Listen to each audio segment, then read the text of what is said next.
ബലാത്സംഗ കേസിൽ അറസ്റ്റിലായ നടൻ സിദ്ദിഖിന് കർശന ഉപാധികളോട് ജാമ്യം. 1 ലക്ഷം രൂപ കെട്ടിവെക്കണമെന്നും അനുവാദമില്ലാതെ കേരളം വിട്ടുപോകാൻ പാടില്ലെന്നും കോടതി. കേസിലെ തെളിവുകൾ നശിപ്പിക്കരുതെന്നും ആവശ്യപ്പെടുമ്പോൾ അന്വേഷണ സംഘത്തിന് മുന്നിൽ ഹാജരാക്കണമെന്നും നിർദ്ദേശമുണ്ട്. ബലാത്സംഗ കേസിൽ സുപ്രീം കോടതി നിർദ്ദേശിച്ച ജാമ്യവ്യവസ്ഥകൾ പൂർത്തിയാക്കാനാണ് നടൻ സിദ്ദിഖ് കന്റോൺമെന്റ് പോലീസ് സ്റ്റേഷനിൽ ഹാജരായത്. രാവിലെ നാർക്കോട്ടിക് സംഘത്തിന് മുന്നിൽ ഹാജരായ പ്രതിയുടെ അറസ്റ്റ് രേഖപ്പെടുത്തി പോലീസ് മെഡിക്കൽ പരിശോധനയ്ക്ക് വിധേയമാക്കി. ശേഷം തിരുവനന്തപുരം ഫസ്റ്റ് ക്ലാസ് മജിസ്ട്രേറ്റ് കോടതിയുടെ മുന്നിൽ ഹാജരാക്കി.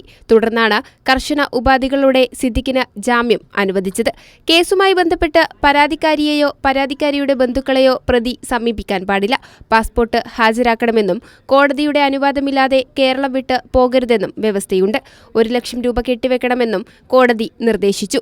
അതേസമയം പ്രതി അന്വേഷണത്തോട് സഹകരിക്കുന്നില്ലെന്ന് പോലീസ് വീണ്ടും കോടതിയെ അറിയിച്ചു. സാഹചര്യ തെളിവുകൾ സിദ്ദിഖിനെതിരെയാകുമ്പോഴും അന്വേഷണ സംഘത്തെ തെറ്റിദ്ധരിപ്പിക്കാൻ പ്രതി ശ്രമിച്ചുവെന്നും പോലീസ് അറിയിച്ചു.